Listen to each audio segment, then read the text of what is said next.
Bueno, buenos días a todas y a todos quienes nos acompañan hoy en esta sesión del Seminario Ciudad Habitable para Todas y Todos. Como saben, es la última sesión del año, así que les agradezco mucho que se conecten. Y esta sesión la organizamos dentro de los 16 días de activismo que siguen al 25 de noviembre, que es el día en el que se conmemora la lucha contra la violencia hacia las mujeres y las niñas. Y como saben, ayer tuvimos una sesión que era sobre ciudades seguras para las mujeres y las niñas, y se habló del programa de la ONU justamente para conseguir estos espacios.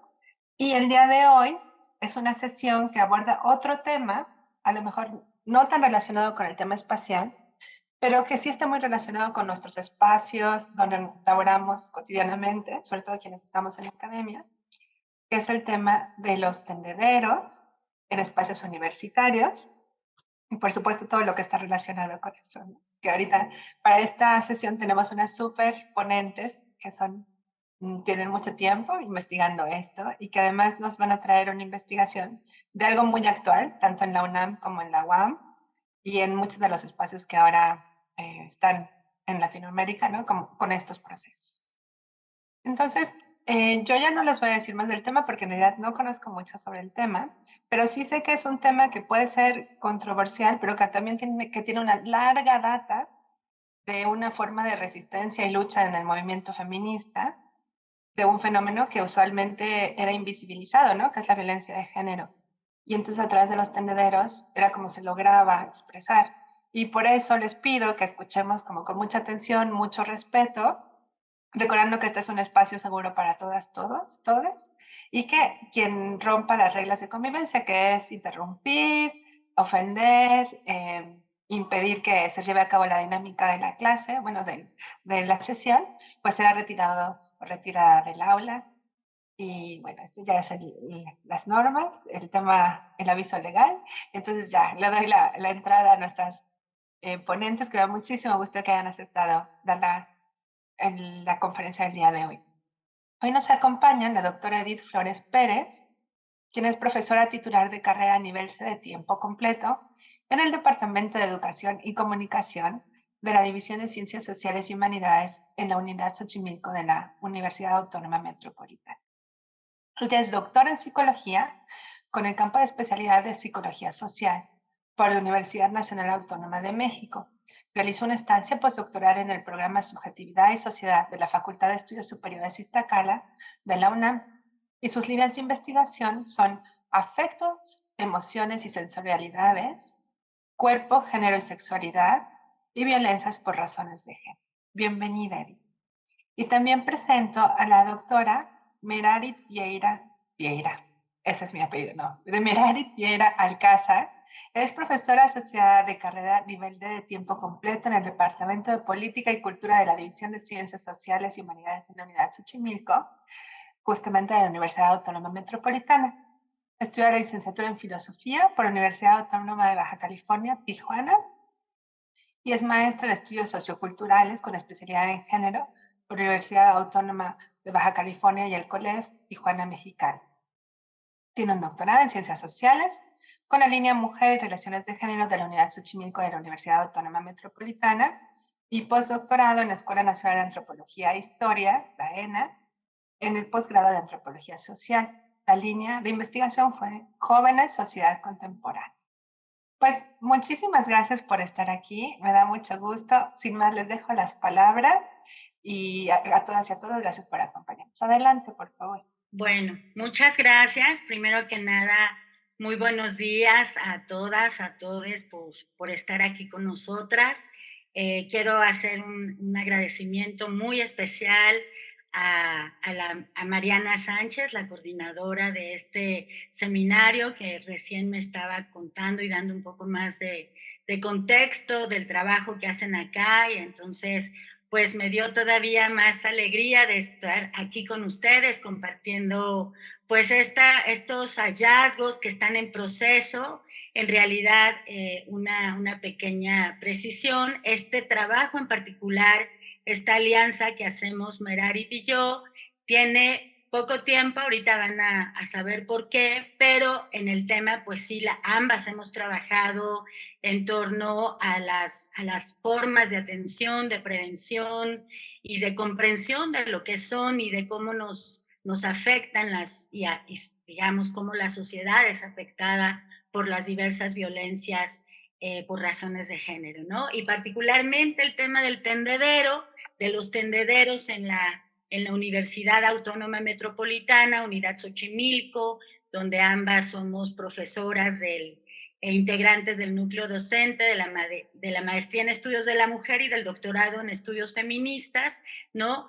Pues nos convoca a pensar este tema en particular, ¿no? Y a mí me da mucho gusto, pues, esta alianza con Merit, porque no solo es una gran colega, una gran investigadora, sino también una gran persona, una gran amiga, y bueno, eso pues siempre se disfruta más, ¿no? Y la investigación también tiene ese motor importante, pues de hacerlo con todo el interés y la energía, ¿no? Que juntas hacemos. Entonces, bueno, pues les voy a compartir, les vamos a compartir la presentación que hemos realizado para charlar con ustedes, ¿no?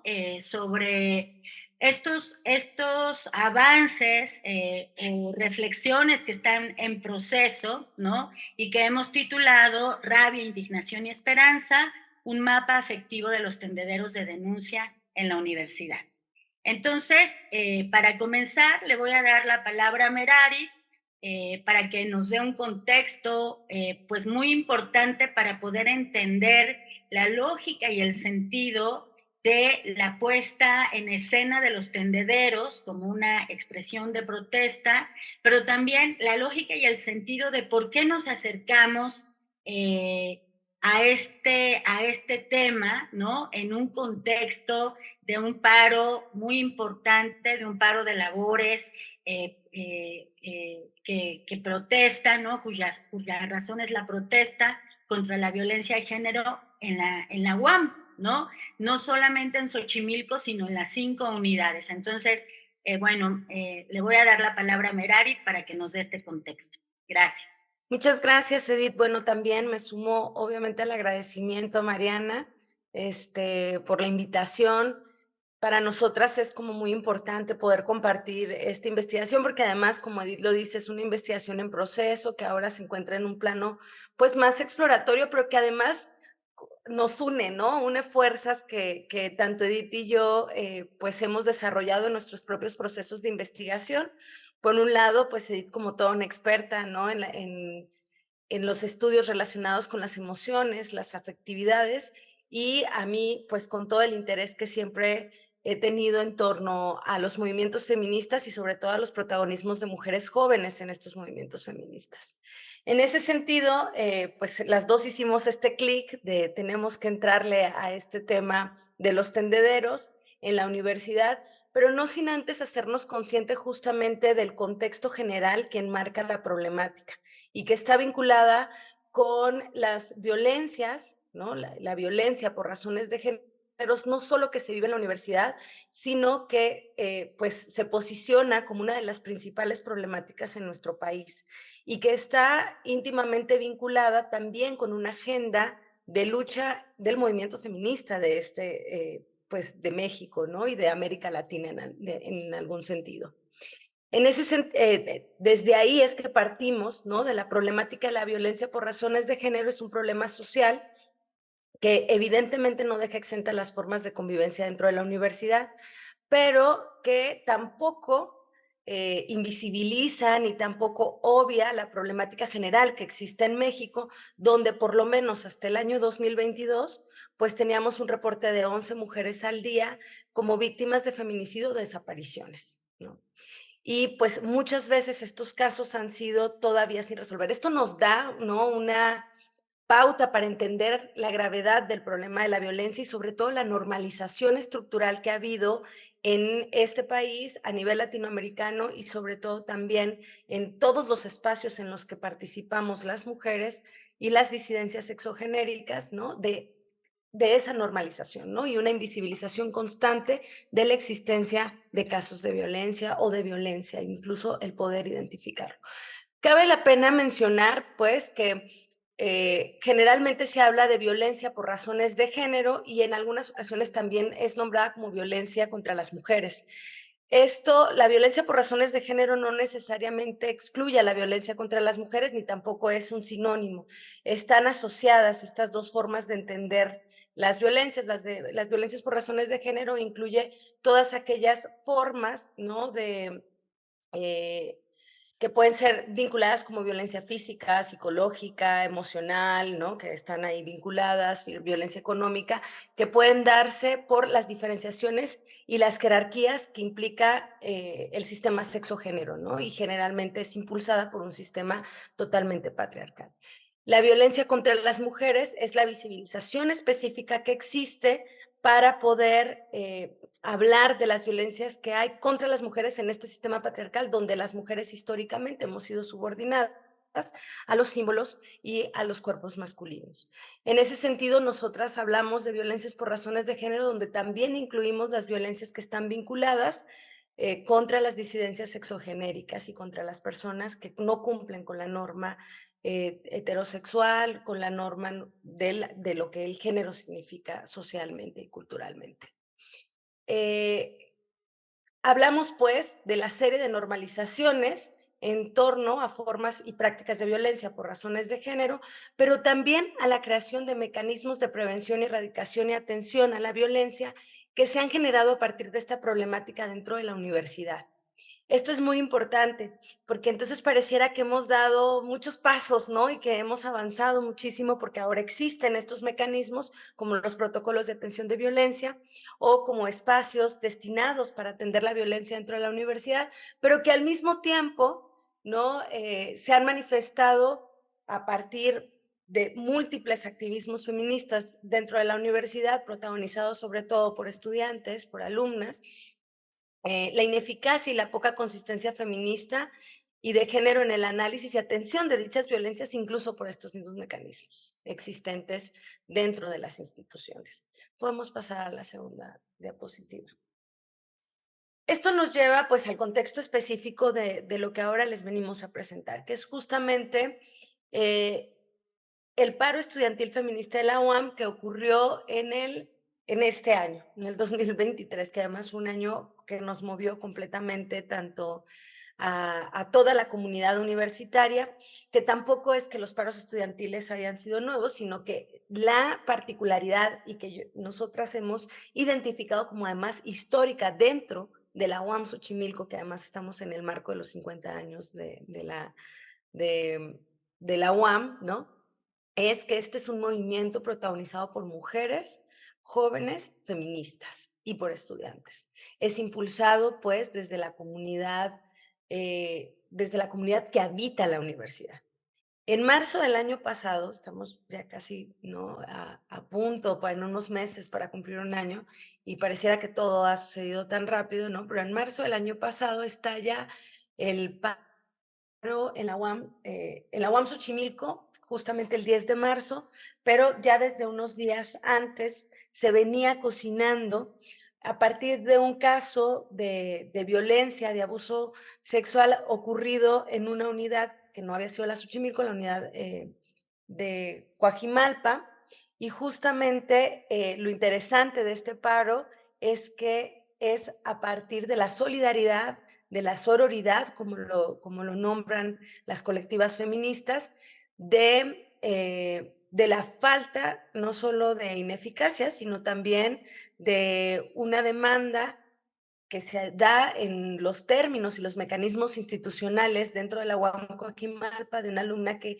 hace una queja en torno a un compañero, así sin muchos detalles, ¿no? Donde había ocurrido un problema de abuso sexual y los organismos que estaban encargados de poder resolver el caso, pues hacen una falla al caso del alumno. Entonces esto genera evidentemente una indignación colectiva, no solo en la UAM Coajimalpa, sino en las demás unidades, y esto desata pues que en efecto cada unidad empiece a encontrar cuáles son las características de estas violencias estructurales que están dentro de cada una de las instituciones, pero de una manera correlacionada en red, y esto es histórico dentro también de la historia de la UAM, vaya, ¿no? Histórico, histórico.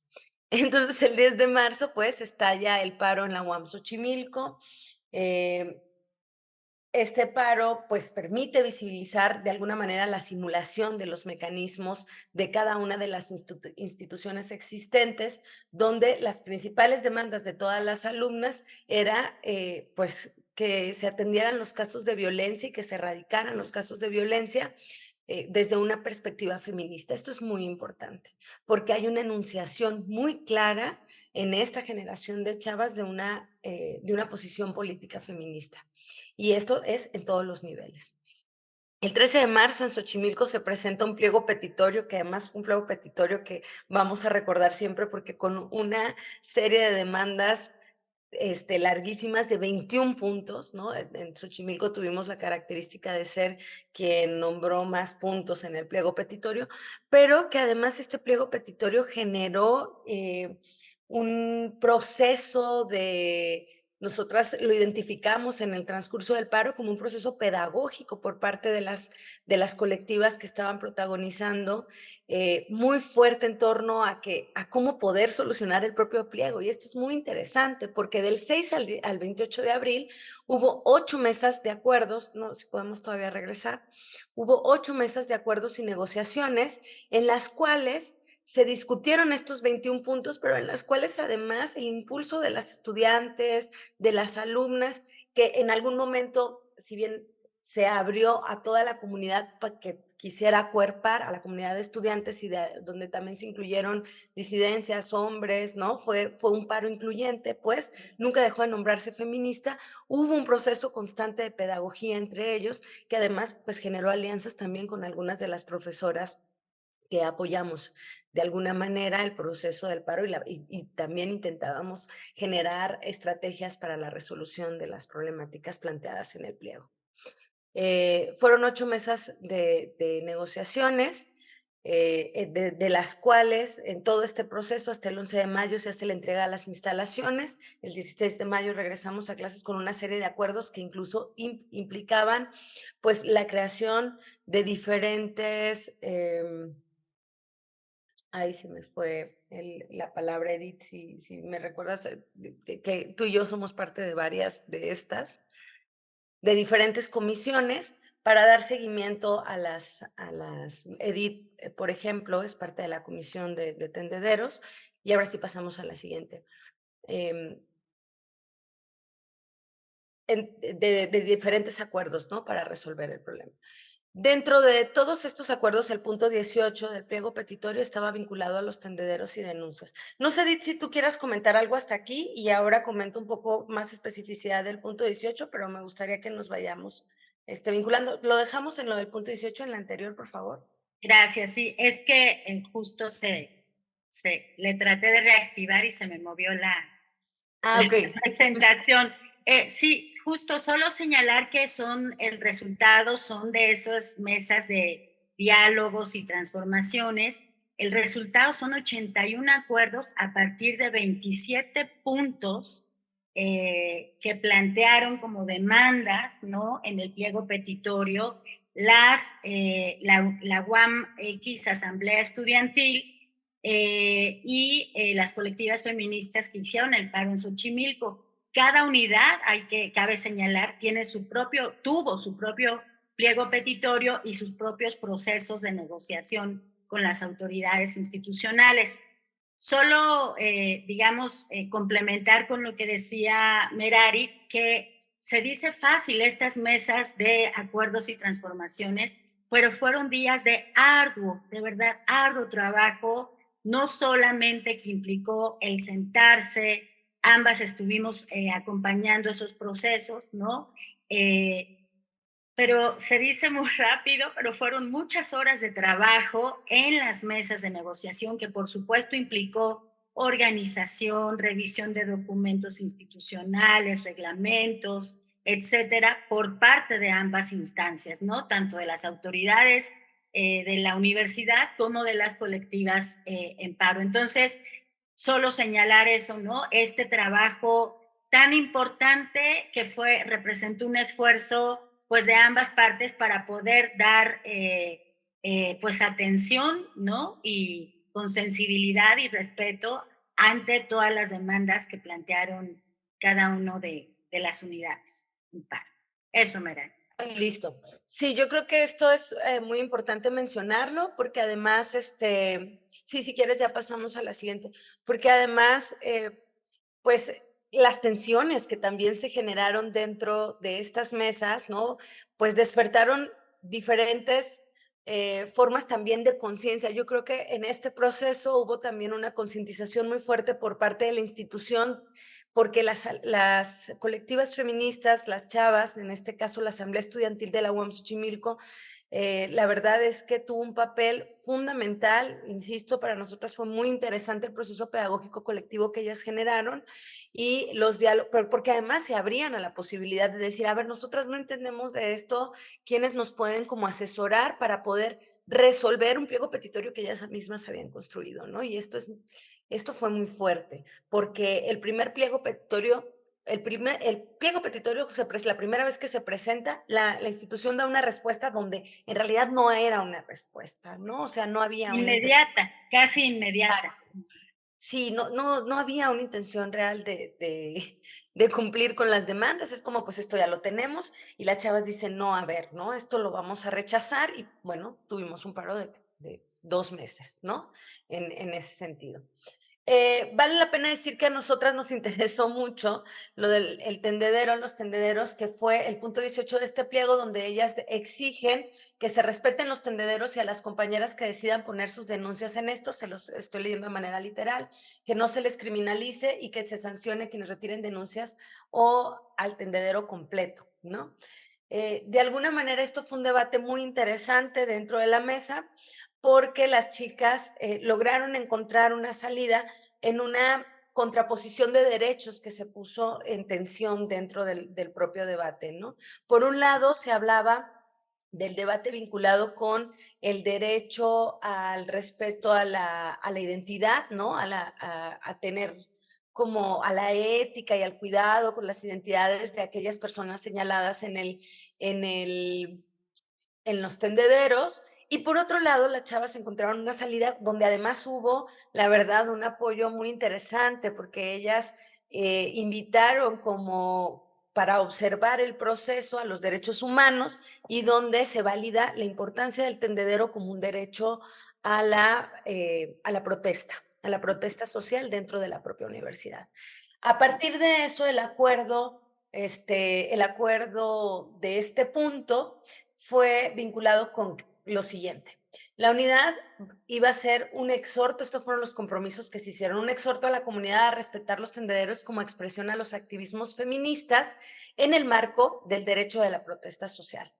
El rector de la unidad se comprometió con integrar una comisión de especialistas donde se iba a considerar, ¿no?, al núcleo académico básico tanto de la maestría en estudios de la mujer, en el cual pertenecemos, yo coordino la maestría en estudios de la mujer, y el doctorado en estudios feministas, que también pertenecemos a ese núcleo, tanto Edith como yo. Para abordar también estrategias de concientización sobre la importancia de los tendederos y construir un posicionamiento institucional al respecto. También se generaron campañas, o bueno, se hizo el compromiso de generar campañas de difusión y actividades de sensibilización sobre la importancia y el respeto a los tendederos con la participación de la comunidad universitaria.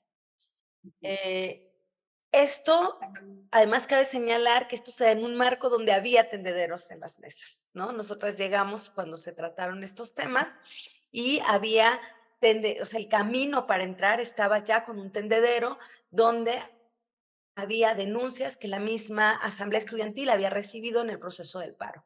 Fue sumamente interesante, nos conmocionó muchísimo y bueno, ahí fue donde yo y Edith nos vimos y dijimos, tenemos que, ¿no?, ahondar un poco más en esta práctica política y en la situación de las emociones. Pasamos a la siguiente. Aquí fue justamente también como el poder entender que, más bien comprender y ver la genealogía de dónde vienen los tendederos. El tendedero no es algo nuevo dentro de la práctica política feminista dentro de los activismos feministas, sino que surge desde los años 70, justamente en la segunda ola de los feminismos que llega a México y que llega a América Latina. En 1979, Mónica Mayer exhibe por primera vez el tendedero en una obra colectiva en el Museo de Arte Moderno, y esta práctica es muy bonito además ver que surge en México y se ha extendido en América Latina como una práctica de denuncia, una exigencia de justicia social. Y bueno, pues entender que por ejemplo, Mónica Mayer, la primera vez que lo presenta, abre la posibilidad de poder empezar a poner experiencias de mujeres con esta frase: como mujer, lo que más detesto de la ciudad es, y este diálogo lo que pone de manifiesto son las violencias que viven las mujeres en el espacio público. Esta práctica política después también se lleva a Estados Unidos y se empieza pues a expandir esta práctica política, pues es adoptada. Si pasamos a la siguiente, nada más para que veamos a una foto que encontramos de Mónica Mayer, que además, ¿no? Primero en los 70s y que ahora sigue exponiendo esta obra como parte de sus intervenciones artísticas. Bueno, esta práctica que, insisto, es algo muy lindo saber que surge en México y que se ha expandido en América Latina y en otros países, sí, la siguiente, por favor, pues es también adoptada como una estrategia de acción dentro de las universidades. Esto forma pues parte de una protesta feminista en el espacio colectivo para la denuncia social. Pero además nosotras reflexionábamos mucho, Edith y yo, cómo los tendederos dejan ver la posibilidad de romper el silencio y la normalización estructural de la violencia dentro de la institución. Son una manera también de poner de manifiesto que aunque existen mecanismos de atención, de prevención, ¿no? Pues muchas veces estos son ineficaces, y muchas veces también el proceso burocrático, la posibilidad de revictimización y otras formas que pueden ser bastante violentas, incluso en el mismo proceso de poner una demanda, de poner una queja de violencia, pues al final el tendedero sigue siendo no solo una estrategia, sino un camino que permite desde incluso el anonimato exponer y dejar de visto una experiencia de violencia. Esto es muy fuerte porque dentro de la universidad genera muchas tensiones. Y ahí es donde nos empezamos a interesar de manera más particular. Te dejo, Edith, ahí también si quieres complementar algo de lo que venimos reflexionando de manera Gracias.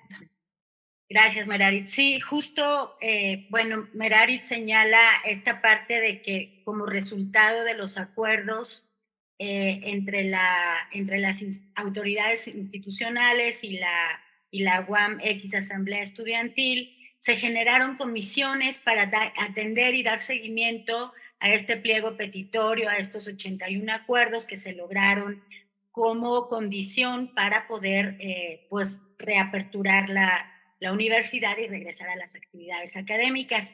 Y estas comisiones, ¿no? Pues están justamente en este momento trabajando desde que se instalaron y tienen a la fecha, ¿no? Tienen metas a corto, mediano y largo plazo para atender y dar seguimiento a este pliego petitorio, ¿no? Entonces, bueno, en efecto, yo formo parte, por ejemplo, de la Comisión de Tendederos, pero sí cabe señalar que el trabajo de la Comisión de Tendederos es totalmente independiente digamos, al proceso de esta investigación que les estamos compartiendo, que surge justamente el día que se habló, ¿no? De la importancia de los tendederos, y que está un tendedero ahí mismo a la vista de las autoridades de la universidad, y que fue, digamos, como inevitable ver, ¿no? Eso nos pareció como un acto pues interesante, relevante, porque no había manera de no ver, ¿no? Estaban ahí imágenes, narraciones, imágenes que cubrían el rostro, ¿no? Pero sí estaban las experiencias de la violencia que corren por los pasillos cotidianamente en la universidad, entre profesores o de profesores, trabajadores, compañeros, fundamentalmente, ¿no? Donde las mujeres pues suelen ser agredidas, ¿no? Entonces, claro, lo polémico, las tensiones, las complejidades que esto implica, pues es tema de nuestro interés dilucidar. En ese sentido, nos propusimos desde un enfoque de las emociones, al recuperar ciertos aportes del giro afectivo, fundamentalmente nos preguntamos acerca de las emociones y los afectos y las narrativas que genera la puesta en escena de los tendederos en la universidad. De ahí que nuestro objetivo es mapear justamente estas emociones y narrativas de la comunidad estudiantil vinculadas con el tendedero de denuncias contra la violencia de género, particularmente en la unidad Xochimilco, y hay que decir que esto en un contexto de reciente paro de labores a causa de la violencia de género. Esto es importante porque, como vamos a ver, no fue una exploración que hicimos acerca de los afectos y las narrativas que se generan en una puesta de tendederos antes del paro, es decir, sí hay un momento, hay un punto de inflexión, un turning point, ¿no? Que es el paro como como una acción histórica en las 5 unidades, un parteaguas que no hubo manera de no escuchar, de no atender, de no involucrarse, ya sea desde incluso la pasividad de estar en casa, ¿no? Es decir, nos obligó, paradójicamente el paro nos movilizó a toda la universidad a cambiar una dinámica cotidiana. Decíamos por ahí en las compañeras, ¿no? No sientes que perdiste la brújula, ¿no? Es días de mucha tensión, de mucha incertidumbre. Fueron realmente días muy complejos que necesariamente incidieron en la vida cotidiana de la universidad. Eso es importante señalar.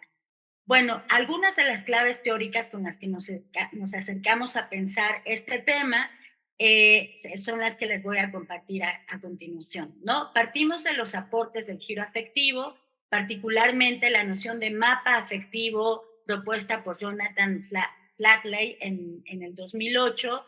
Es un concepto muy interesante porque él lo plantea como una forma de orientarse en el espacio y en el tiempo de los sujetos, que nos habla del carácter procesual, relacional y performativo de los afectos y las emociones que circulan entre la comunidad estudiantil y dan este sentido de orientación, ¿no? Eso es muy importante.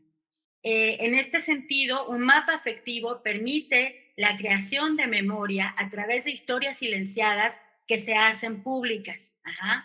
Y son espacios cargados de emocionalidad al tiempo que generan una respuesta afectiva en la comunidad. Los mapas afectivos nos permiten comprender cómo las emociones adquieren un sentido espacial a medida que se colectivizan y muestran la complejidad de vínculos emocionales que se crean en los espacios que habitamos, ¿no?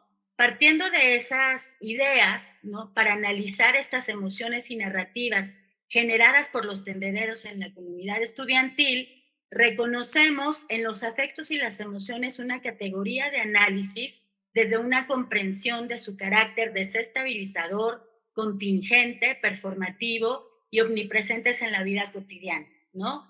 ¿Qué hace el tendedero? Lo que hace es una intervención sobre el espacio cotidiano, sobre el espacio que se habita, y moviliza estas emociones y estas narrativas, no solo en torno al tendedero en sí mismo, sino a las implicaciones que genera y suscita, ¿no? Entonces, bueno, esta idea de mapear afectivamente lo que produce un tendedero tiene que ver con entender las emociones no como variables psicológicas, es decir, aquí va a ser muy importante como salirnos de los contornos individuales, ¿no? De una noción muy clásica en la psicología, que es la de la vida emocional como parte de la interioridad del sujeto, sino darle una categoría como fuentes legítimas de conocimiento, categorías que se construyen de manera social, histórica y cultural y que están configuradas en ese contexto, ¿no? No solo tienen que ver con, digamos, con cómo las siente un sujeto individual, sino cómo son configuradas esas emociones, cómo hay reglas de sentimiento o regímenes, dispositivos emocionales que nos preceden y que van orientando, regulando las formas en que sentimos, vivimos y expresamos nuestras emociones, ¿no? Entonces, en esa tensión entre lo individual y lo social, lo íntimo y lo colectivo, es que se ubican las emociones como nexos, ¿no? Como nodos que nos permiten comprender esa dimensión de la experiencia sensible. Entonces, algo importante también es señalar que las emociones no son, digamos, como variables estáticas o fijas, sino son performativas y las vamos a entender como prácticas culturales. Son una forma de inteligencia, dice Yerlón, ¿no? Con una fuerte agentividad. Ay, creo que me brinqué. Ajá, esto es importante porque las emociones, no son registros pasivos, sino que hacen cosas. Lo que interesa no es tanto, como dice Ahmed en este libro tan importante, pues del que podemos comentar muchas cosas, ¿no? La política cultural de las emociones. Sarah Ahmed plantea que no importa tanto definir lo que las emociones son, sino lo que hacen. Y en este sentido, eso les pido que lo tengan presente, porque nos va a permitir comprender este mapeo afectivo en términos no de definir de manera delimitada, no de manera categórica o de manera fija lo que las emociones son, sino las narrativas y las formas en que orientan las acciones entre la comunidad estudiantil. Y eso va a ser muy importante para entender, acercarnos a la comprensión de lo que genera efectivamente el tendedero. ¿De acuerdo? Entonces, bueno, las emociones entonces, otra precisión importante es que hay un debate muy importante, interesante en este campo de estudios acerca de la distinción conceptual y teórica entre afecto y emoción. En este momento no entraremos a ese debate, digamos que las trataremos, si bien no como sinónimos exactamente, sí como a la manera de Ahmed igual, ¿no? Como, digamos, en intrínseca relación en términos de la forma en que los cuerpos son afectados, ¿sí? Y afectan al tiempo que son emocionados, ¿no? Entonces, para definir una emoción, digamos, va a ser imprescindible implicar cómo se afecta el cuerpo en esa emoción. Por eso es que en este momento no haremos esa distinción, ¿no? Sino más bien nos preguntaremos por la forma o por la disposición que permite, la disposición emocional que permite a los sujetos orientarse, ¿no? En relación con el entorno y con los otros, ¿no? De ahí que las emociones pueden sintonizar o desintonizar al sujeto en su acción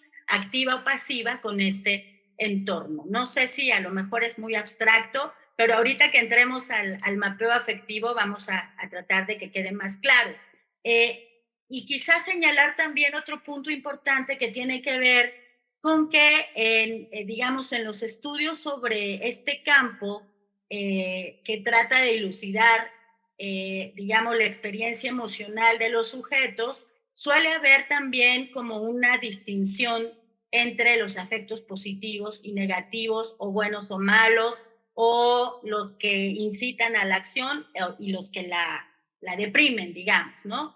Y en este sentido, invitamos o hacemos una reflexión crítica en términos de cuestionar justamente esa separación tajante entre afectos positivos y negativos y apelar, ¿no? Más bien a su complejidad, a su superposición, a su performatividad, a su relación entre emociones, ¿no? Y la dificultad analítica de encontrar emociones perfectamente identificables, ¿no? Sino más bien en relación con otras. Eso es algo clave para poder comprender lo que suscitan los tendederos, ¿no? Entonces vamos a hacer este cuestionamiento no solamente en términos de lo individual y lo social, ¿no? Sino de un continuo, este cuestionamiento a lo público y lo privado, este cuestionamiento a la norma y el deseo como ejes perfectamente delimitables, sino más bien, o este cuestionamiento a las emociones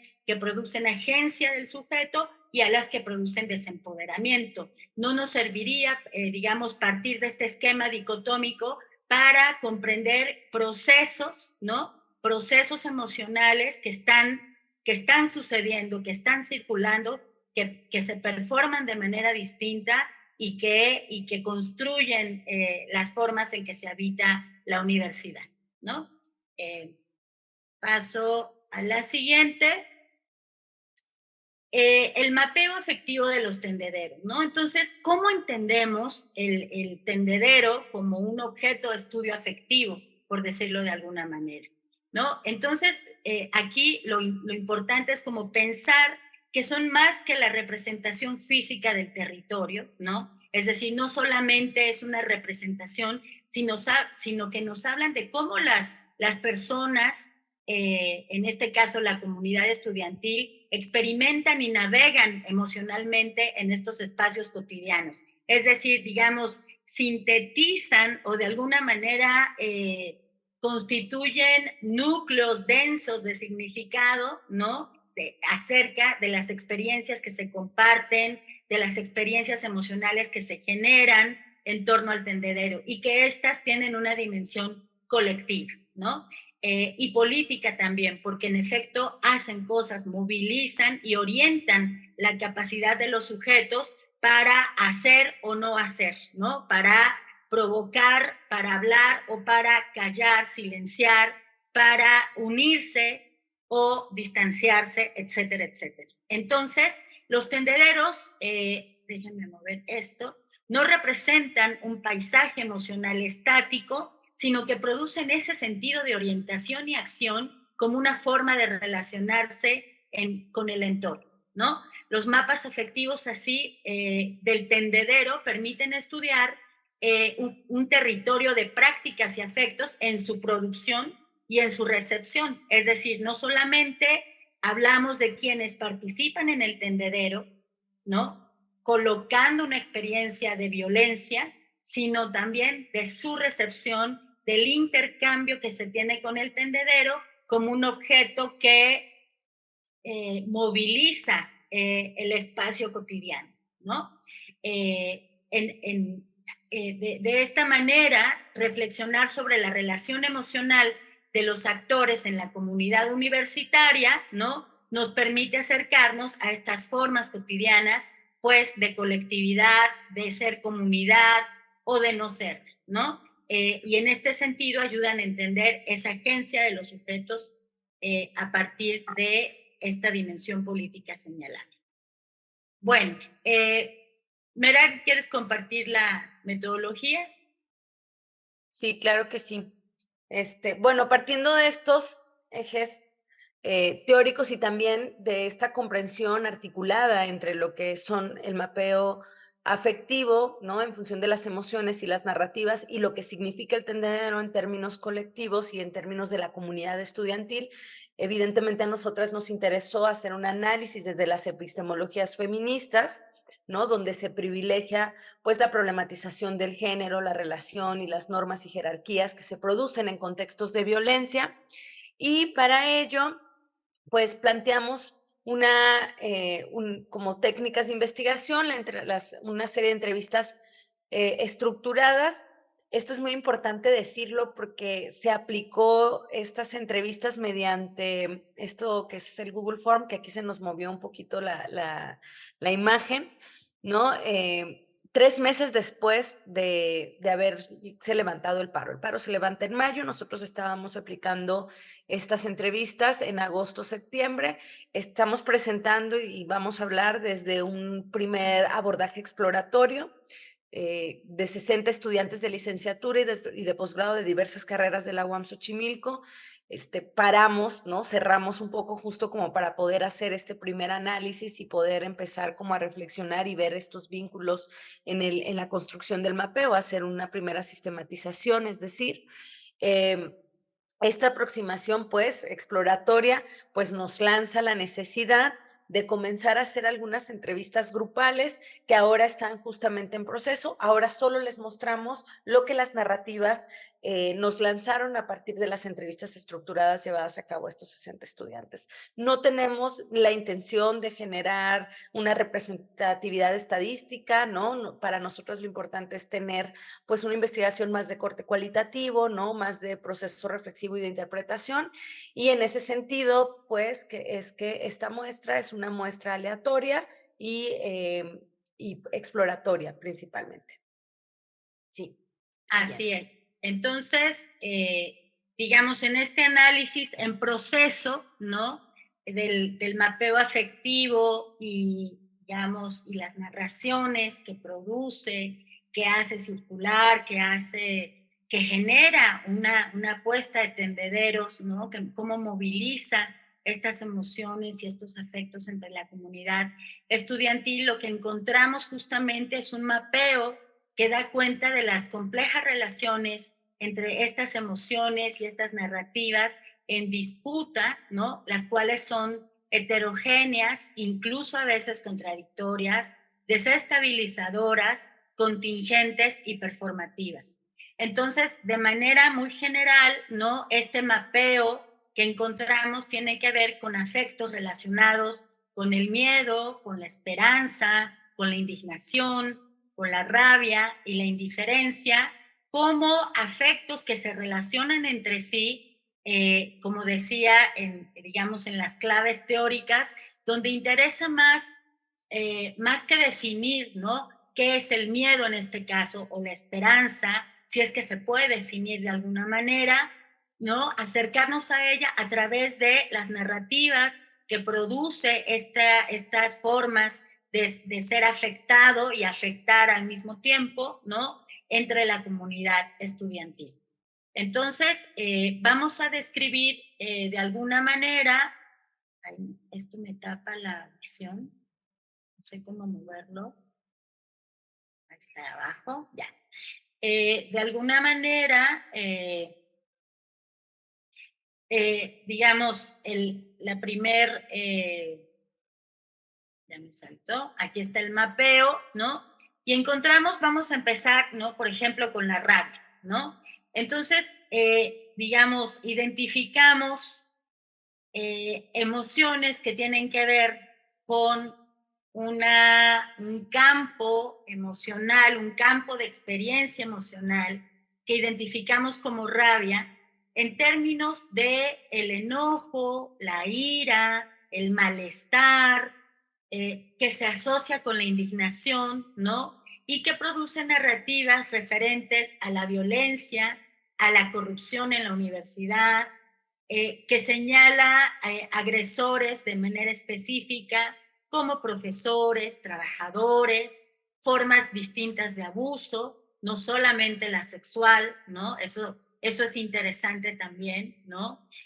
Particularmente se identifica a los hombres como los violentadores, ¿no?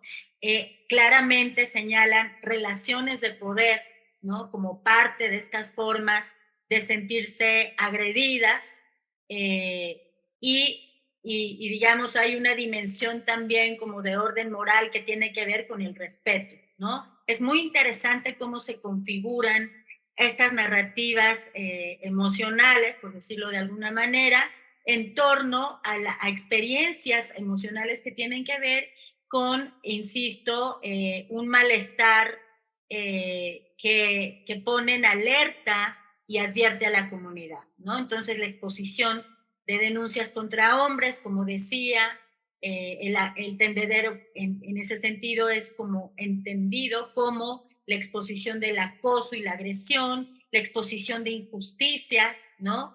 Una funa comunitaria de actos de violencia, espacio de exhibición y cancelación de personas. Es decir, fíjense cómo incluso la rabia, esto ya se va poniendo muy interesante, ¿no? No solamente contiene como una forma muy configurada o muy delineada en torno a favor del tendedero, ¿no? También hay rabia por la exhibición o por el, digamos, como espacio de exhibición y cancelación de personas. Eso es muy interesante, ¿no? O sea, la rabia, por eso decía, esta crítica a entender los afectos o las emociones como o buenas o malas o positivas o negativas o con agencia o desempoderadas, ¿no? Como la tristeza, por ejemplo, que siempre suele ser entendida como, nos bajonea, ¿no? O el enojo, en este caso la rabia, como algo que nos moviliza. Es complejo, ¿no? Entonces encontramos, ¿no? Esta complejidad incluso de narrativas que se disputan en torno a la dimensión emocional que se experimenta en términos de rabia, ¿no? Aquí está la preocupación y el enojo, por ejemplo, que convive, ¿sí?, con estas formas o la forma de evidenciar los discursos machistas y misóginos, ¿no?, que se corresponderían, pero que son emociones y narrativas que conviven también con la sensación o la experiencia de rabia, en términos de que el tendedero también puede ser un espacio de exhibición y cancelación de personas, ¿sí? Sí, justamente algo muy interesante que reflexionábamos, ¿no? Tanto Edith y yo de manera conjunta, es cómo algo que ya se anunció es que estas emociones y estas narrativas no están aisladas una de otra, ¿no? Sino que se superponen, se ponen en disputa, a veces incluso se empalman. Fue realmente un trabajo muy interesante poder empezar como a identificarlas, pero también, ¿no?, el reconocimiento de que siempre estas narrativas están, pues, articuladas, sería la palabra, ¿no? La indignación en este caso, bajo estas narrativas, lo que hacía era visibilizar procesos de corrupción, o sea, una indignación frente a los procesos de corrupción o a la burocratización de la institución, ¿no? En torno a cómo se atienden, previenen y estos mecanismos existentes dentro de la universidad, de la violencia, que atienden casos de violencia por razones de género, las injusticias en estos procesos, las ineficacias institucionales, pues, los abusos entre la propia comunidad y se generaron diferentes narrativas que dejaban ver la problemática y que marcaban esta emoción y estas narrativas relacionadas con indignación, como el poder hablar de cómo el tendedero representaba un espacio de denuncia de la violencia, ¿no? Era como una materialización de esta emoción y de esta indignación, algo público, era una expresión legítima de injusticias, ¿no? O sea, estas partes son como las narrativas de casi de manera literal que nos lanzaron las y los estudiantes de la universidad, pues también, pero al mismo tiempo también como una visibilización de las situaciones de angustia, acompañamiento frente a las ineficacias institucionales, ¿no? La propia vulnerabilidad del proceso que implica el hacer una denuncia, el poner una queja dentro de los mecanismos ya existentes, esta impotencia de que muchas veces no se resuelven los casos o que se quedan justamente en el proceso burocrático. Y bueno, en general, este descontento colectivo y comunitario de la existencia de estos, pues de la violencia dentro de la universidad y de su propia normalización. Ujú. En este sentido, quizás entre las emociones que estamos mostrando, la indignación pueda ser una de las más coherentes hacia adentro, ¿no? O hacia sí mismas, en términos de que es claramente una forma de indignarse ante la violencia, ¿no? Y en ese sentido, el tendedero es entendido como parte o como esta extensión de la indignación que permite visibilizar ese sentimiento, ¿no?, que se tiene frente a la vulnerabilidad, frente a las injusticias, frente a la dificultad de los procesos y frente a la violencia misma, ¿no? Bueno, la siguiente tiene que ver con la esperanza, ¿no? Que también, digamos, esta emoción, identificarlo en el mapa, ¿no? Permite aproximarnos a cómo es entendido en términos de lo que se puede cambiar o lo que se puede producir a partir de, digamos, no solo del tendedero, sino de cómo se movilizó el tema de la violencia en la universidad, ¿no? Y en ese sentido encontramos que el tendedero es digamos, entendido como medio de protesta de la comunidad, medio de expresión seguro y colectivo, permite dignificar las vivencias de abuso, permite hacer ver y dar importancia a la violencia de género como problema de la universidad, lo que decía anteriormente, es un espacio de conciencia, de libertad de expresión, ¿no? Medio de protesta colectivo, permite identificar y legitimar los sentires para dar a conocerlos, ¿no? También genera la sensación de no estar sola, de un sentimiento de comunidad y de pertenencia entre mujeres, que esta fue una narrativa como muy consolidada, ¿no? Muy importante. La seguridad de poder expresar lo que pasa, el orgullo de escuchar a las otras, paz y bienestar de que el tendedero muestra un problema, empatía con quienes denuncian, alivio, unión, apoyo, solidaridad, deseo de cambio y transformación social, reflexionar sobre el tema, orgullo, vínculos y redes de apoyo, solidaridad y con ayuda del paro, ¿no? Ahí hay una referencia clara.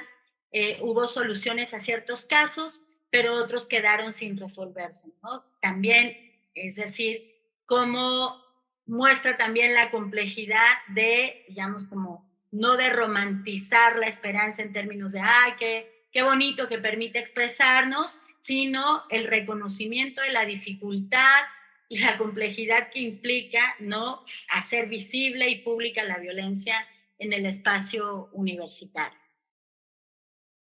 ¿Sí? El micrófono. Aprovecho para decir, estas son fotos que tomamos en los pasillos de la universidad, ¿no? Que permiten mostrar también, pues, una intervención visual, iconográfica, de producto del paro en la universidad, y bueno, que también muestra, y es interesante ver, ¿no?, estas formas de expresión en la escuela, ¿no? Merari. Muchas gracias. Sí, ya no voy a apagar. Yo lo apago porque luego hay ruidos externos que no controlo, ¿no? Pero creo que lo voy a dejar prendido. Ya casi vamos a terminar porque creo que ya estamos sobre el tiempo, Sí, estaba ya. viendo la hora. Pero nada más decirles que algo muy, muy, muy interesante, que además fue casi un hallazgo en un proceso de contrarreflexión entre Edith y yo, es que hay dos emociones y narrativas de estas emociones que surgen, que a la hora de hacer el análisis pues nos damos cuenta que son las que fueron como más narradas, vaya, ¿no? Enunciadas por hombres, ¿no? Por estudiantes masculinos, en respuesta justo a lo que el tendedero pues les despierta, les hace sentir y demás. La primera es, ahora sí pasamos a la siguiente, es justamente el miedo, ¿no? Nosotras retomamos esta imagen que además está en la universidad, del miedo cambió de bando. Es como esto que les hace sentir a la comunidad, sobre todo masculina, el tendedero.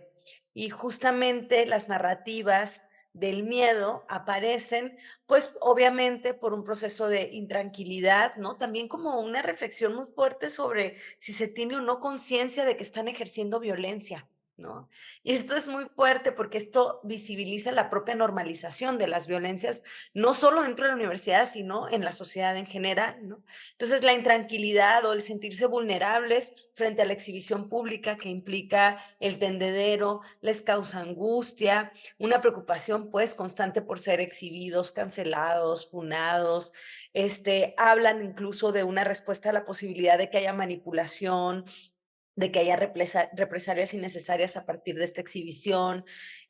Bueno, evidentemente este discurso del miedo también de repente se convierte en una narrativa vinculada con decir, bueno, es que las feministas radicales, ¿no? Pues tenerles miedo a la radicalidad feminista, a que se generen narrativas de calumnia dentro de los tendederos, que les cause esto o que haya un producto de aislamiento social para quienes son exhibidos. vergüenza. También hablaban en torno a que esto podría, que les daba miedo que esto fueran solo chismes o señalamientos infundados. Entonces, bueno, esto es muy interesante, más allá de si esto es verdadero o falso, ¿no? Lo que nos interesa es ver esta narrativa y esta emoción que emerge a partir del tendedero. Y también, bueno, otra emoción que es muy fuerte, y que aparece es la de la indiferencia, que esto para nosotras fue muy sorprendente. No sé, Edith, ahí si quieres también comentar. Sí, justo, pues muy, muy importante, por eso hacíamos tanto énfasis en que esta exploración, ¿no? De mapear afectivamente lo que produce el tendedero después del paro, o sea, estaba muy reciente todo lo acontecido por el paro contra la violencia, ¿no? El tendedero, pues también, digamos que muestra una emocionalidad indiferente, ¿no? Denominada también neutral, no me hace sentir nada. La llamamos indiferencia, indiferencia en el sentido de no identificar, ¿no? ¿Cuál es la emocionalidad que produce? Pero por supuesto en ese extrañamiento, en esa ajenidad, claro que hay emocionalidad, ¿no? Entonces, lo que nos llama la atención es justamente los contornos de esta forma afectiva de entender el tendedero en términos de no tener postura frente a él, ¿no? O de expresarla solo en términos de un tema de mujeres, ¿no? Últimamente sobre feminismos, o situarse, ¿no? Digamos, esta forma de experienciar situada en la universidad como un lugar de expresión, refiriéndose al tendedero, de temáticas controversiales o libre de expresión o neutral o incluso de no prestarle atención, ¿no? Como medio de información. Entonces, en esta ambigüedad, en esta experiencia situada de distancia con el tendedero, pues nos llama profundamente la atención esta forma de emocionalidad, ¿no? Que está ahí presente, pero que sus contornos no son muy claros o que pueden ser leídos también como esta forma de relación muy íntima con una forma de miedo, ¿no?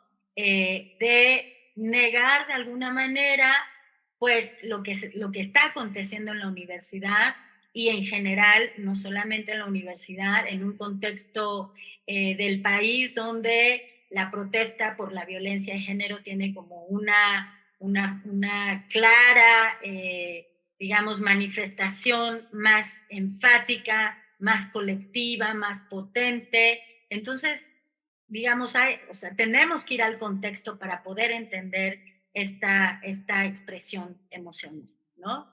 Y bueno, para ir cerrando, si quieres me sigo y te dejo la última, para ir cerrando algunas reflexiones en proceso, pues es mostrar justamente estos mapas afectivos, cómo expresan emociones y narrativas ambivalentes, ¿no? O narrativas incluso en disputa, que sintetizan la complejidad y la superposición de estos mapas afectivos, y que si bien el tendedero es significado como una forma de libre expresión, por poner un ejemplo, pues también en esta forma de libre expresión se cuestiona la veracidad del sentir de quienes expresan estas denuncias, ¿no? Un ejemplo de estas narrativas sería, literalmente, el tendedero me ayuda a pensar que hay libertad de expresión, pero desafortunadamente no siempre se puede cotejar o verificar la veracidad de los datos expuestos, ya que muchos pasan por el sentir de los individuos que muestran el descontento, ¿no? O me causa un sentimiento ambivalente, ya que se puede prestar bien para visibilizar, pero no nada más. Y bueno, estas narrativas dan cuenta de configuraciones afectivas en las cuales conviven de manera compleja y superpuesta formas de sentir indignación y rabia por la violencia de género en la universidad, al mismo tiempo que cuestionan la veracidad de estas denuncias de los tendederos, ¿no? Pueden ayudar a destruir, incluso está ese temor presente como del escarnio, y el estigma de quien pueda ser nombrado en el tendedero, y en ese sentido son entendidos como algo peligroso, ¿no? Para que puede, digamos, incitar a la difamación de personas inocentes, ¿no? La siguiente. Bueno, ya justo para terminar y no darle muchas vueltas, ¿no? Pero que todavía seguimos reflexionando, creemos que es muy importante pues ahondar más en las narrativas y en las experiencias individuales de quien han hecho ya, de quienes han participado en denuncias sociales dentro de los tendederos, ¿no? Pues es que el mapeo afectivo de pues permite dar cuenta de la superposición de diversos afectos performativos, heterodoxos, contingentes, que también de alguna manera es un recurso muy potente para orientar el trabajo de sensibilización, concientización e intervención de la violencia de género dentro de las instituciones de educación superior, ¿no? De alguna manera, ¿no? Los resultados que estamos obteniendo nos generan procesos para reflexionar a la sensibilización de estos afectos dentro de la propia comunidad universitaria y pues que el tendedero, ¿no? Dentro de toda esta genealogía y esta historia activista de los feminismos sigue siendo un mecanismo muy importante para dar cuenta de los contextos de violencia que se pueden vivir dentro de los espacios públicos como lo son las instituciones. De alguna manera, el anonimato que tiene que es una característica del tendedero, produce la posibilidad y la potencia de hacer un ruido y romper el silencio de una manera muchísimo más abierta, fuera, en el margen de la institucionalidad, pero dentro de ella al mismo tiempo, ¿no? Entonces, esto sería, pues, Quizás, conclusiones. sí, solo agregar una cosa más que me parece súper importante como para cerrar, es quizás señalar cómo en este caso la indignación y la esperanza pueden ser, o sea, muestran una dimensión política mucho más contundente a diferencia de las otras emociones, porque justamente lo que develan, ¿no? Es las contradicciones de la misma universidad, las contradicciones de atención a la violencia y la posibilidad de gestar un cambio porque no se normaliza la violencia y porque hay indignación y porque hay esperanza, es decir, porque hay, digamos, resalta la capacidad de agencia, no solamente de los sujetos, sino de manera individual, sino como comunidad, ¿no? Sí, Merari. Y yo creo que algo que también notábamos, Edith, es esto de la rabia, ¿no? O sea, la rabia como un motor, sí, la Claro. indignación y la esperanza, pero la rabia como un motor fundamental para impulsar los procesos de De transformación. indignación, exactamente. O sea, es como la rabia, como este motor que visibiliza la indignación y entonces impulsa la esperanza, que son los procesos de transformación. Y esta es una de las características que hemos identificado y de las que se ha hablado muchísimo de los movimientos feministas actuales también, ¿no? Así es. Están sucediendo dentro de la universidad, pero pues podríamos decir como una característica también de esta cuarta ola de los feminismos. Listo. Y que esta exploración nos arroje. Bueno, con eso cerramos nuestra presentación. Ojalá que podamos, pues, generar un intercambio muy, muy rico. Muchísimas gracias por su atención. Muchas gracias por esta bella presentación, realmente muy interesante. A mí me gustó mucho ver cuando ustedes desglosan cada emoción, cómo la esperanza tenía muchos elementos y eso, bueno, pues sí, a mí también me genera esperanza. Este, si quieren, podemos abrir una ronda de plática, pregunta, comentarios y debate. Em, no sé si quienes participan en el aula ahora quieran levantar la mano a través de las reacciones, o sea, si van abajo, levantan su mano, yo les doy la palabra para que, si quieren participar, y si no pueden poner sus preguntas también por el chat, pero mejor de preferencia de viva voz. Adelante, Larry. Sí, gracias. Buenos días, muy buenos días. No prendo mi video para que no se me vaya en internet. Primero, me gustaría felicitar a las doctoras, Merari y a la doctora Edith. Es un trabajo muy reflexivo, profundo y que, bueno, da pie para un tema de discusión más amplio. Pero solo preguntarles unas cosas. Ustedes mencionaron que llegaron a un al consenso de 25 acuerdos, no, perdón, puntos, ¿no? Con, por ahí así, 27 puntos y 81 acuerdos. puntos y 81 acuerdos, ¿no? Que nos comentaran cuáles fueron las barreras, ¿no? Que se encontraron para poder alcanzar estos acuerdos. Y otra cosa, si, digamos, al hacer el análisis de sus reglamentos, ¿no? De ambos lados, se pudo presentar alguna solicitud de incorporación de algún tema fundamental, ¿no? En atención a esta violencia, sobre todo para la erradicación. Y también mencionaron unas metas a corto y mediano plazo.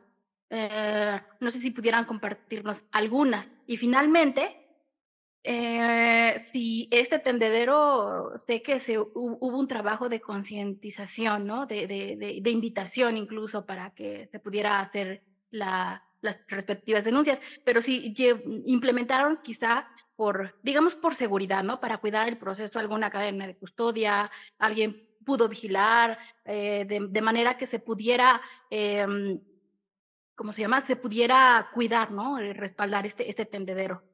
Muchas gracias. Gracias. Si les parece, juntamos 2 o 3 comentarios y luego ya seguimos. Te le Claro. doy la palabra a Alan. Adelante, Alan. Hola, ¿me escuchan? Sí. Muy bien. Y justamente muy vinculado a lo que dijo Loarri, en el caso de la FES Aragón hubo un caso muy desafortunado de un tendedero que fue saboteado.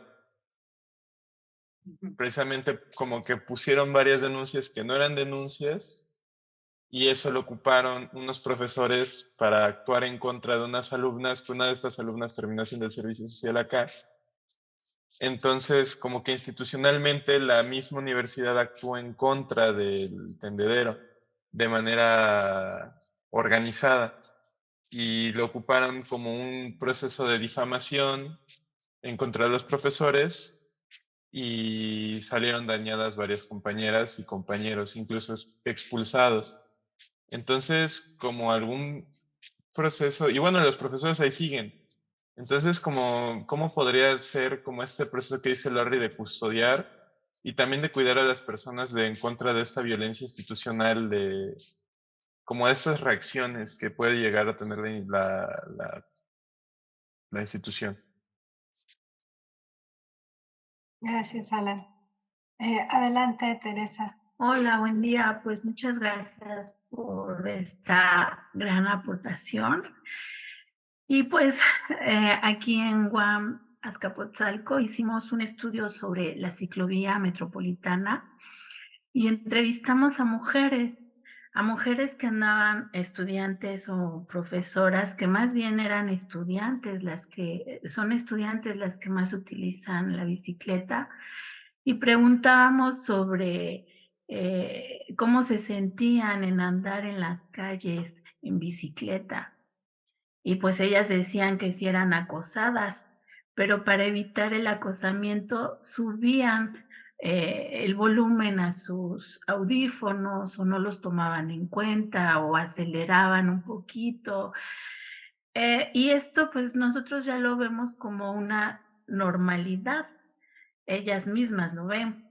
Entonces, ¿cómo evitar estas normalidades? Porque hay que hacer algo, como para que esto ya no siga sucediendo y poder, pues, evitar este tipo de problemáticas de violencia, ¿no?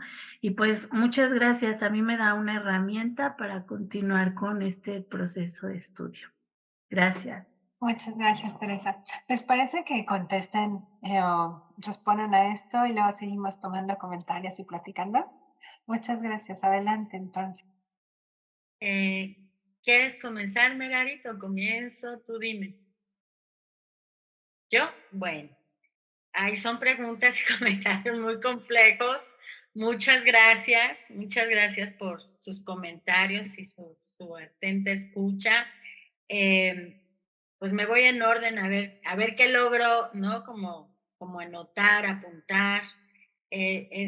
Loarri nos plantea, digamos, sus preguntas tienen que ver más con el proceso del paro, ¿no? Con los 27 acuerdos y 27 puntos, que fue el pliego petitorio más amplio de las 5 unidades, ¿no? Y 81 acuerdos, que también son un montón, que son súper complejos, ¿no? Decía yo que tienen metas a corto, mediano y largo plazo, porque unas tienen que ver, ¿no?, con analizar casos específicos que no se pueden, digamos, resolver de modo inmediato, son a más largo plazo, casos que llevan, a lo mejor, casos de violencia me refiero, que llevan años en la institución o que han llevado también procesos muy complejos, ¿no?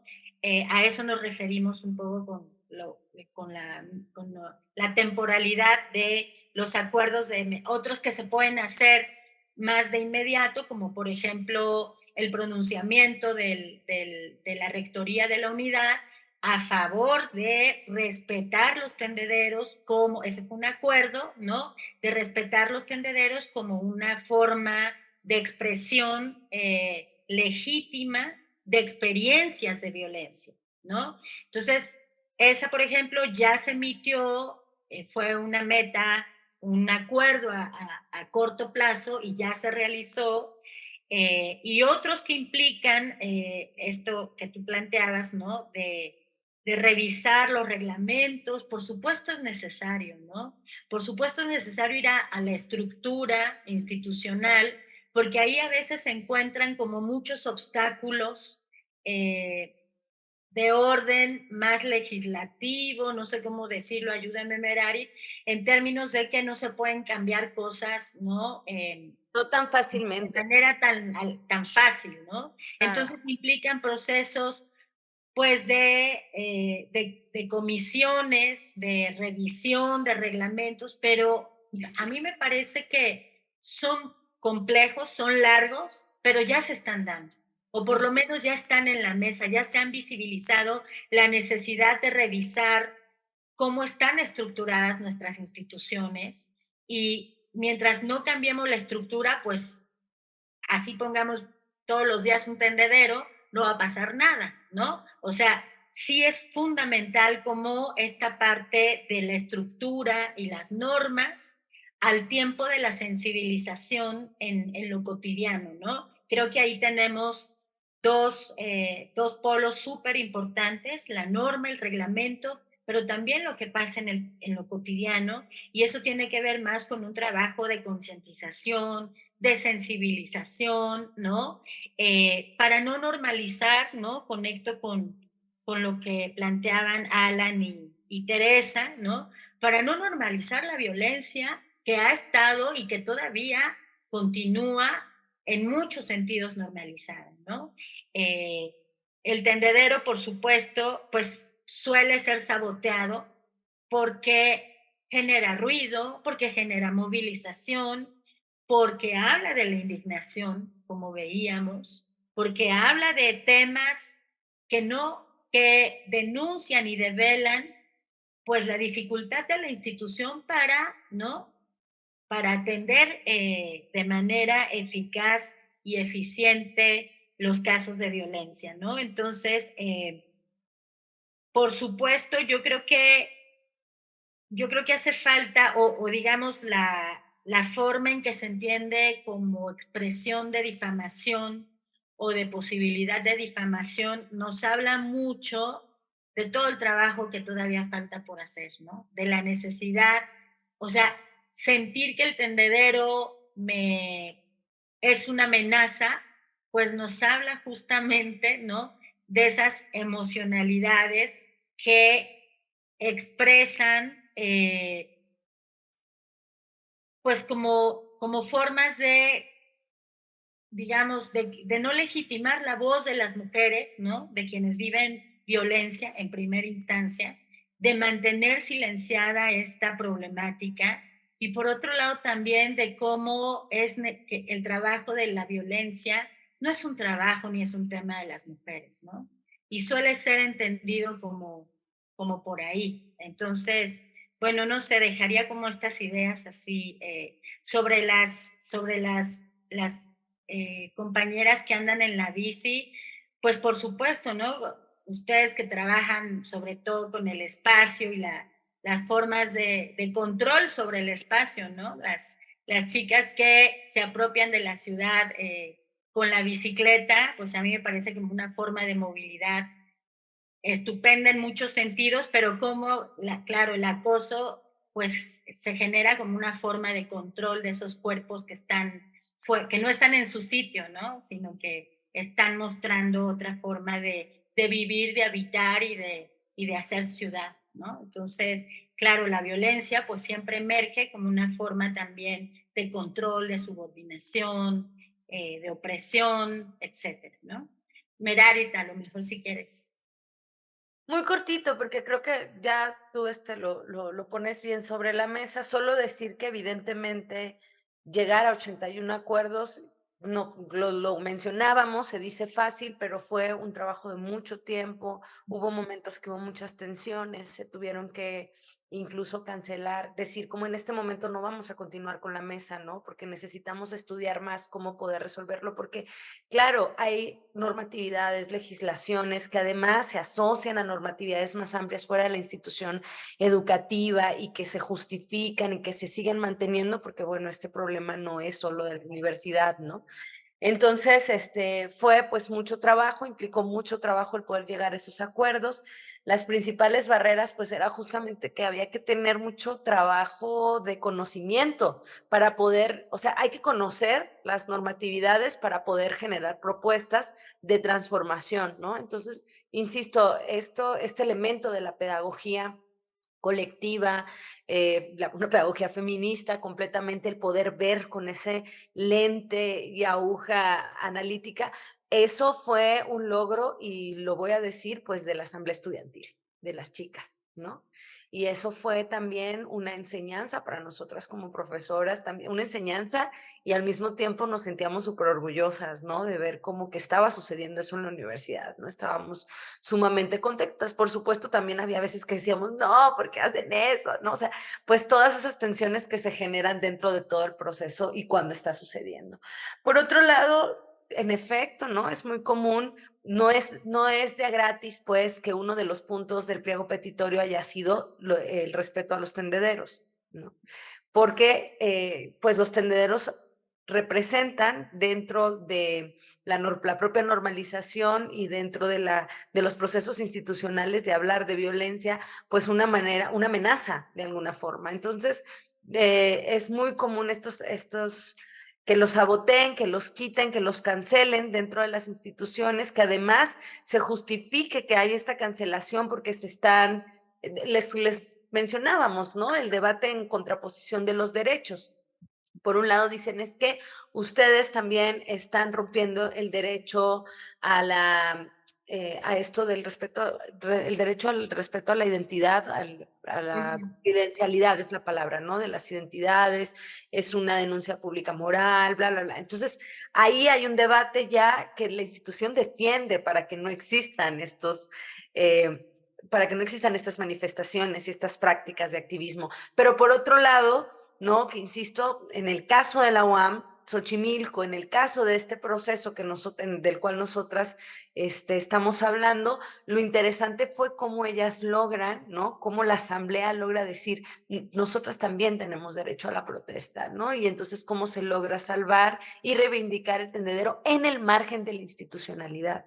Y esto es importante, porque una queja en el tendedero no tiene, ¿no? O sea, no tiene ni el sentido ni se lleva a cabo dentro de los procesos burocráticos de una queja Una denuncia formal. de una queja formal, ¿no? Que llega a la unidad de prevención de violencia. Y entonces, ¿cómo evitar la normalización, no? Con esto que nos platicaban, pues, de las chicas de las bicis, pues, primero hacerlo visible. Creo que eso es súper importante, la visibilidad de que, y la enunciación y el reconocimiento de que un acto, una situación es violencia. ¿no? Y me parece que ese es el proceso de sensibilidad, concientización, ¿no? Pues en el que estamos todavía en la universidad, y no solo en la UAM Xochimilco, sino seguramente en todas las universidades, porque además es una exigencia que viene de quienes las habitan y de quienes las sufren y de quienes son vulnerables a ellas, como en el caso de las mujeres y las disidencias sexogenéricas principalmente. Perfecto. Entonces le doy la palabra ahora a Diana Paulina Pérez y luego yo quiero dar como lanzar unas preguntas ahí. Muchas gracias. Adelante, Diana. Hola, muchísimas gracias. Igual me sumo a las felicitaciones a ambas. Estuvo buenísima la presentación. Y justo yo quería como comentar algo que ahorita tocó Mera y que también toca la pregunta que está aquí en el chat.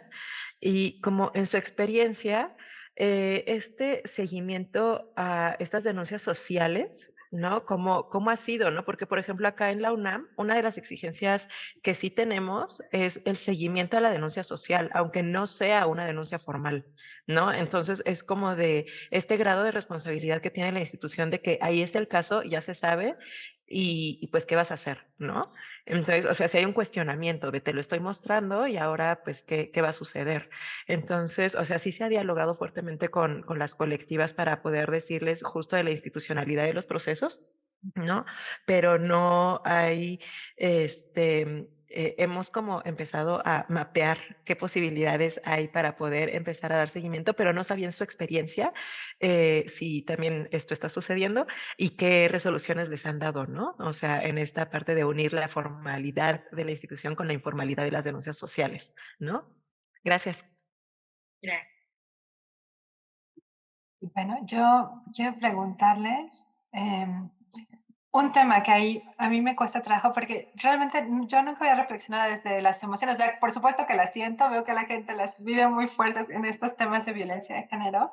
Están siempre muy presentes, además se acumulan. Pero en mi opinión es que pasa algo, o esta es mi absoluta percepción personal, que con tanto enojo acumulado, y además que con mucha razón por esta desigualdad histórica, por esta violencia estructural, luego con tanto enojo es muy difícil construir como a largo plazo. Por un lado, el enojo sirve como una emoción que impulsa a todos estos cambios y transformaciones que eran necesarísimas y que si no hubiera sido a través de ese enojo no se hubieran logrado.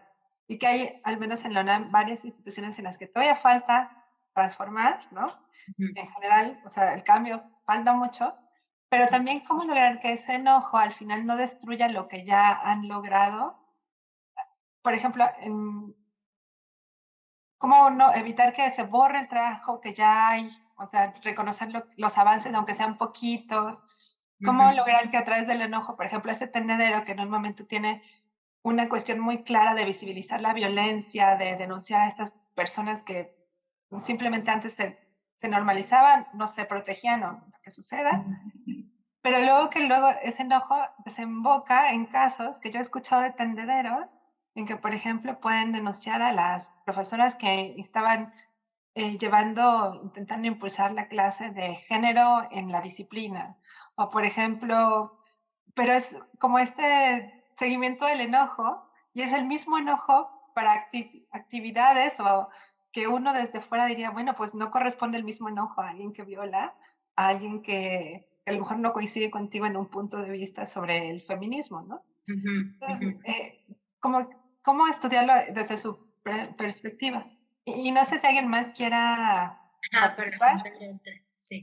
Tres preguntas, tres comentarios, es el momento. Hay una pregunta en el chat. La del chat, exacto. Sí, entonces si quieren se las leo, dice Sofía Cruz. Si entendemos los tendederos como una vía de denuncia que plantea las colectivas como alternativa por la inefectividad o ineficiencia de las vías institucionales de denuncia, desde la perspectiva institucional, el objetivo debe ser tener procedimientos suficientemente cercanos a las exigencias y necesidades de las mujeres para que no necesiten hacer estas vías alternas de denuncias, o bien los tendederos son valiosos en sí mismos y buscan un objetivo totalmente diferente y que excluye las vías institucionales de denuncia. Muy buena pregunta. El objetivo debe ser tener procedimientos suficientemente cercanos a las exigencias y necesidades de las mujeres para que no necesiten haber estas vías alternativas. O más bien los tendederos son valiosos en sí mismos y buscan un objetivo totalmente diferente y que excluyen las vías institucionales. Súper buena pregunta. ¿Quieres comenzar ahora tú, Merari? Tengo un pequeño conflicto porque casi no te escuché, Mariana, porque se me cortó un montón. Si quieres yo contesto a Mariana y tú si quieres retoma. No, Diana. Es que de las dos se me cortó muchísimo. Ok, va. No sé si puedan más bien como sintetizarme ahorita que ya les escucho lo que Diana preguntó y bueno, te escucho a ti y ya de ahí lo conecto porque se me... Sí, tranquila. Diana nos pregunta sobre si se ha dado seguimiento a la denuncia social, ¿no? Y qué resoluciones se han dado, es decir, no como quejas formales, sino que qué tipo de seguimiento o no se ha dado a las denuncias de los tendederos por parte okay. ¿no? Y acá yo creo que más bien el seguimiento lo han hecho las colectivas feministas y la UAMX Asamblea Estudiantil, que bueno, ellas tendrán mucho mejor conformada la respuesta, ¿no? Pero lo que yo puedo decir es que ellas hacen un gran trabajo de seguimiento, documentación, de acompañamiento, eso hay que resaltarlo, incluso toman cursos, ¿no? Para escuchar, hacer un acompañamiento articulado por la empatía y por la, digamos, por la preocupación y por la conciencia crítica, ¿no? O sea, está sustentado en eso, porque ellas mismas lo han señalado en otra participación que teníamos con algunas integrantes de la UAM X Asamblea Estudiantil en otro seminario, ¿no? Ellas hablaban justo de que no es un acompañamiento profesional, porque no lo son, sin embargo, no solamente adquieren herramientas a través de cursos y capacitaciones, pero lo sostienen y lo mantienen de manera cotidiana a través de los vínculos y el trabajo de cuidados que hace la Asamblea Estudiantil con la comunidad. ¿Viste? Entonces, ese es un tema complejísimo y valiosísimo. Tu pregunta nos lleva como a ese seguimiento y acompañamiento que no está en el marco, ¿no?, de lo legal, pero que está presente como formas de cuidado colectivo en la universidad y que fundamentalmente impulsan las colectivas feministas, ¿no? No sé si quieres agregar algo ahí, Merari, para no regresar otra vez sin... Sí, justo ayer mencionábamos que esta iba a ser una pregunta, porque además lo tenemos en el radar, ¿no? Y además en algún momento dentro del debate se pensó como, a ver, entonces, podría ser que quienes han sido denunciados dentro de los tendederos o dentro de algún tendedero pueda ser como parte de algún proceso de denuncia formal dentro de la universidad o se le pueda seguir dando seguimiento o si dentro de la misma universidad la institución encargada de la atención y de la atención a los casos pueda tener como un registro de ello. Y al final la verdad es que se concluyó que no, que este seguimiento es social y que es desde el activismo, ¿no? Porque justamente el tendedero nace como una forma fuera de la institucionalidad. Si se institucionaliza, entonces como que hay una contradicción de la propia existencia del tendedero. Entonces, yo la verdad es que festejo el anarquismo del tendedero, ¿no? En ese sentido, y digo, qué bueno que existe, porque permite, por supuesto va a haber riesgos siempre en todo, ¿no? En todo hay riesgos. La misma institución tiene un montón de riesgos en cómo, de revictimización, en cómo atiende, cómo, pues sí, también la denuncia social, pues puede que por ahí alguien ahí haya estado muy enojada, muy enojado y diga, no, pues yo, no me vale.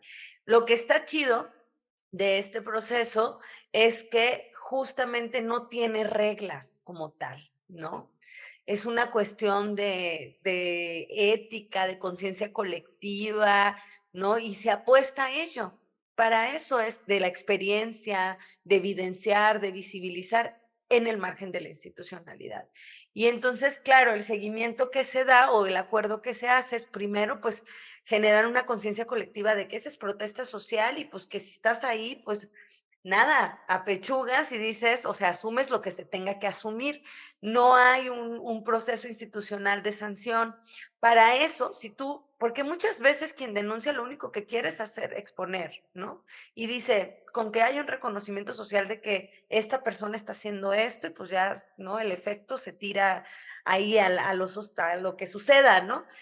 Pero en caso de que tú quieras hacer una denuncia formal, una queja formal por la vía institucional, sí podría ser que tú hagas referencia de en el tendedero también apareció dentro de tu propia narrativa. No quiere decir que el tendedero se convierta en parte del proceso de la queja, pero sí puede ser un antecedente dentro de tu narrativa, es decir, ¿no? Puede aparecer.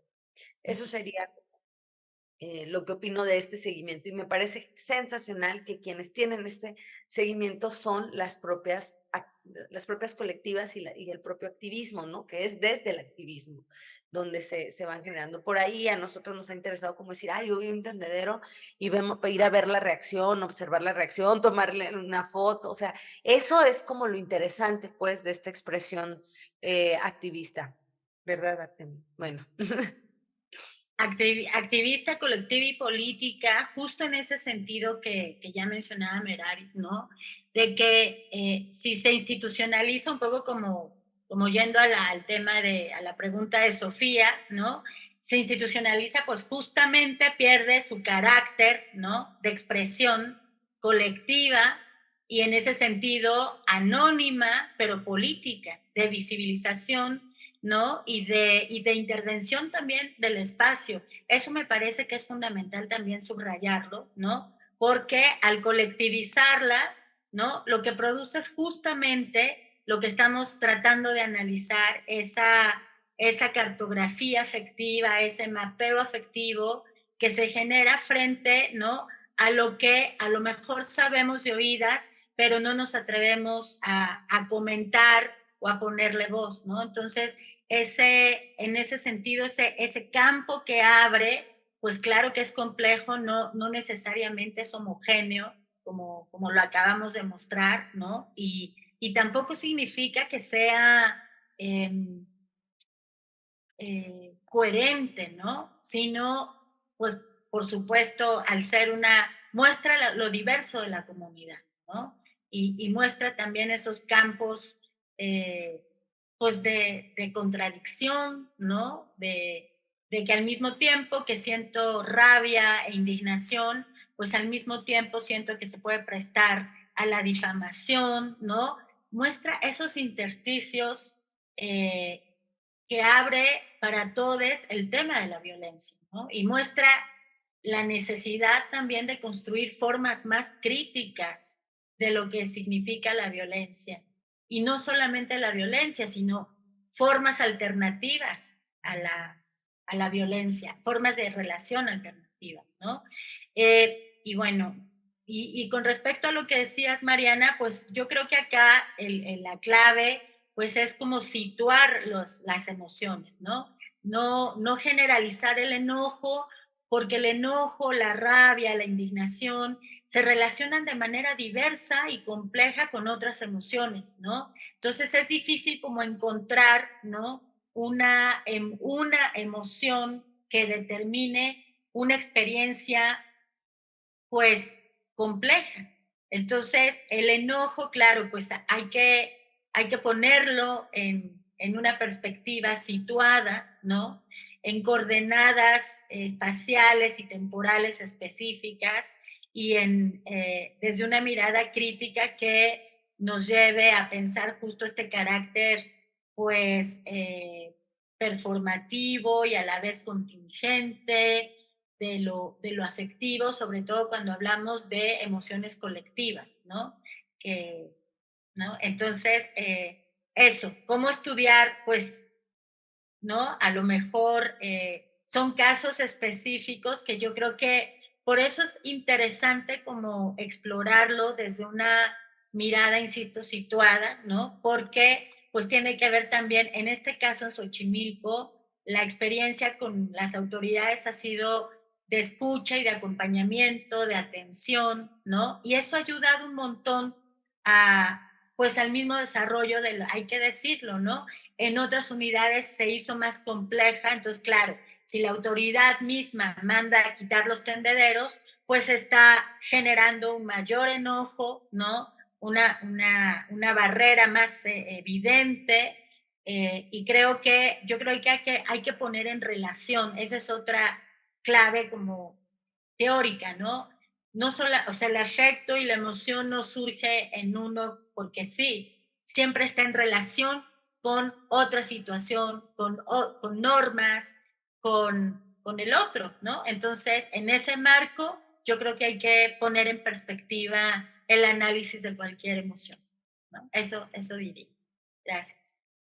Muchas gracias, Edith. Muchas gracias, Merari. No sé si alguien quiere platicar algo más, preguntar algo más, comentar. Todavía tenemos 10 minutos, entonces si alguien quiere, ahora es el momento. Y Yo Merari, quiero decir algo sobre la pregunta del chat. No sé, ahí es que como ay, el internet y se me corta poquito, pero nada más decir que, o sea, ya lo habíamos mencionado, ¿no? La importancia que tiene, pues que el tendedero se quede al margen de la institucionalidad, pero por supuesto que nada es estático, pues la institución también se tiene que transformar y justamente una de las reflexiones que hacíamos era que esa transformación lamentablemente no siempre emerge de la propia institución y de las propias autoridades, sino reacciona a partir del diálogo de quienes la habitan y de quienes en general tienen mayor vulnerabilidad, en este caso sobre las violencias. Entonces, en ese sentido, pues claro, ¿no? Uno de los objetivos es transformar la institución para que se erradique la violencia, pero por otro lado, el tendedero en sí mismo tiene también un objetivo que, como lo dice la pregunta del chat, es valiosa dentro del marco de los activismos feministas, ¿no? Entonces, nada más como mencionar eso. muchas gracias. Yo creo que ya estamos a tiempo de cerrar la sesión. No sé si quieran ustedes dar alguna última pensamiento, así reflexión. A mí sí me gustaría preguntarles recomendaciones, digamos, porque ya hemos, digamos, como que esta sesión fue para concientizarnos de la importancia, de cómo escuchar, ¿no? Con esta, no solamente lo que está así, sino escuchar las emociones de quienes lo pusieron, de quienes lo ven. O sea, como ver la complejidad de la realidad. Entonces, no sé si ustedes pueden dar alguna recomendación que nos darían a nosotras, nosotros, cuando nos encontremos con un tendedero. ¿Qué hacer? Pues primero acercarse a conocerlo, ¿no? A leerlo, y también como a registrar qué nos genera, ¿no? Es como mi reacción más espontánea. Yo creo que el tendedero como una expresión de la comunidad, de la colectividad, debiera tener importancia, ¿no? Debiera ser más, debiera tener otro lugar de reconocimiento, en el sentido de que nos interpela a todos, ¿no? Y registrar como, bueno, ¿qué me moviliza y por qué, ¿no? ¿En qué sentido me interpela, me enoja, me indigna, no siento nada? Yo creo que ¿no? Esa forma de relacionarte con el objeto tendedero como objeto afectivo, decía, ¿no? Yo creo que implica pues un ejercicio en primera persona de qué nos está movilizando, ¿no? Eso. Sí, lo mismo, no tengo mucho más que agregar. Me parece que es importante, pues, que si hay un tendedero, está ahí, es parte de ese espacio y de ese contexto. Si está ahí, es porque algo está sucediendo, ¿no? Y entonces esto es importante primero reconocer, pues, órale, hay un tendedero. O sea, el tendedero tampoco aparece de la nada, aparece como una consecuencia de un problema que está de alguna manera buscando una salida, ¿no? Ajá. Exacto, o sea, y que es urgente de alguna forma, ¿no? Cuando siempre es así, ¿no? Cuando suceden manifestaciones, marchas, ¿no? Estas formas de expresión de activismo como son el graffiti, ¿no? Como iconoclasia política, cuando existen, pues es que están sucediendo, hay un problema que necesita de alguna manera manifestarse y visibilizarse. Entonces, si un tendedero aparece es porque hay un problema que está sucediendo. Más allá de que si ¿no? Esta denuncia es verdad y esta es mentira, pues algo está pasando y eso algo se está manifestando en el espacio en el que habitamos. Y entonces, pues sí, la invitación es acercarse, ver qué está pasando, ¿no? Y pues nada, ¿no? Como dejar que exista para ver qué efectos tiene dentro de ese proceso también de realidad que es necesaria, ¿no? Como manifestarse. Y colectivizar la reflexión, ¿no? O sea, es decir, no solo como un ejercicio individual de qué me genera, sino compartir, dialogar. Yo creo que producir otras narrativas, ¿no? Hablando de las emociones y las narrativas que nosotras mapeamos o estamos intentando mapear, creo que sería importante como invitar a la comunidad a acercarse al tendedero, ¿no? No solamente a usarlo, a expresarse ahí, que por supuesto hacemos esa invitación, sino también a registrar, a narrar y a producir otros sentidos acerca de cómo nos interpela, ¿no? Creo que eso sería. Con eso cerraría yo. Pues muchísimas gracias. Entonces, con esta rica reflexión y esta invitación a no ser indiferentes, ¿no? Que creo que es lo peor que puede suceder. Entonces, muchas gracias a todas por estar en la sesión, a Edith y a Merarit, muchas gracias. Y con esto ya cerramos la sesión del día. Hasta Muchísimas luego, ¿eh? gracias, Mariana, y gracias a todos por estar aquí y escucharnos y por sus valiosos e interesantes comentarios, que nos llevamos mucha tarea para seguir reflexionando. Muchas gracias. Hasta luego, que tengan buen cierre de año y un feliz 2024. Igualmente.